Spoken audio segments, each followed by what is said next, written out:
On s'arrête à présent sur cette initiative pour réduire la pollution et les embouteillages dans les villes.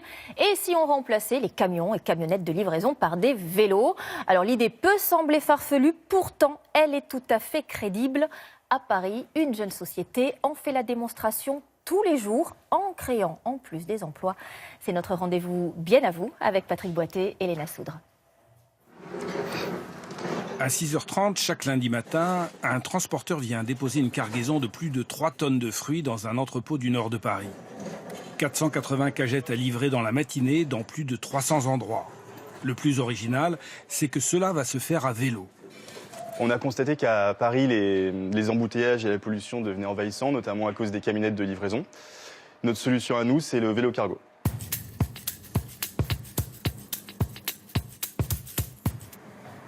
Un vélo cargo électrique permet d'emporter plus de 100 kg de charge utile. C'est moins que dans une camionnette, mais le vélo présente d'autres avantages. Alors on va beaucoup plus vite. Une camionnette va être limitée probablement à 3 à 4 livraisons à l'heure, alors que nous, on peut aller jusqu'à 10 livraisons à l'heure, sans polluer, sans nuisance sonore, et on peut se garer à proximité du point de livraison. Les coursiers vont se répartir le travail qui leur a été indiqué grâce à une application dédiée sur leur téléphone portable. Ça, c'est ma tournée de livraison. J'ai une petite dizaine de points à effectuer. Voilà. Les premiers départs ont lieu en pleine nuit. Chaque coursier parcourt en moyenne de 70 à 100 km par jour. Martin Malzieu a 31 ans. Il est devenu coursier un peu par hasard, par amour du vélo. Et puis, il s'est piqué au jeu. Alors à l'origine, c'était un boulot alimentaire et ensuite ça devient assez addictif en fait. C'est sympa de faire du vélo, on découvre Paris sous un tout autre jour, on rencontre plein de gens qu'on n'aurait jamais croisés autrement, ou on rentre dans des lieux qu'on ne connaissait pas. En 2 heures, le coursier va livrer 16 points de vente avant de repartir pour une nouvelle tournée. Le prix des courses varie de 5 à 40 euros, en fonction de la distance, de la plage horaire et de l'importance des colis. Ce matin, Tony Lecorne doit livrer un matelas. À la grande surprise du client, qui ne s'attendait pas à voir débarquer un coursier cycliste. Il est courageux, parce que ça n'a pas l'air léger. Donc non, il est courageux, mais c'est bien. C'est écologique, c'est mieux que la voiture, ça pollue moins, donc tant mieux, tant mieux. Tous les colis ne sont pas aussi volumineux. Dans cette entreprise qui vend des bouquets de fleurs sur Internet, on ne jure plus que par la livraison à vélo.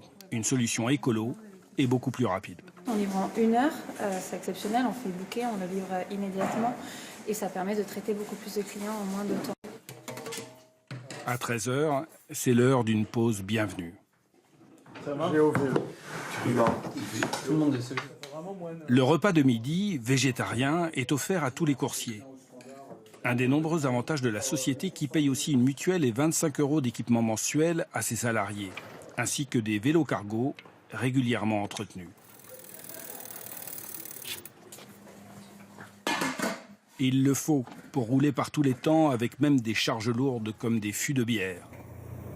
Grâce à la livraison à vélo, on pourrait remplacer 90% des milliers de camions et de camionnettes qui roulent dans la capitale, avec même un gros avantage. On est beaucoup plus réactif qu'un transporteur lourd. Parce qu'un transporteur lourd, si vous lui passez un ordre de livraison, il va vous livrer dans un délai de 48-72 heures. Nous, là, l'ordre de livraison, on l'a reçu ce matin. Une fois par semaine, toute l'équipe se réunit pour évoquer en toute transparence la vie de l'entreprise qui va bientôt se transformer en coopérative. La société fondée par 2 idéalistes, Leroyd et Lulu, est passée en 2 ans de 2 à 15 salariés en CDI. Et si les bénéfices suivent, chacun aura, à la fin de l'année, sa part de gâteau. On est convaincu que le vélo, et notamment le vélo cargo, est la solution pour une ville du futur agréable, moins polluée et moins bruyante. Et en plus, on démontre que le modèle est viable puisqu'on crée de l'emploi. Bien à vous.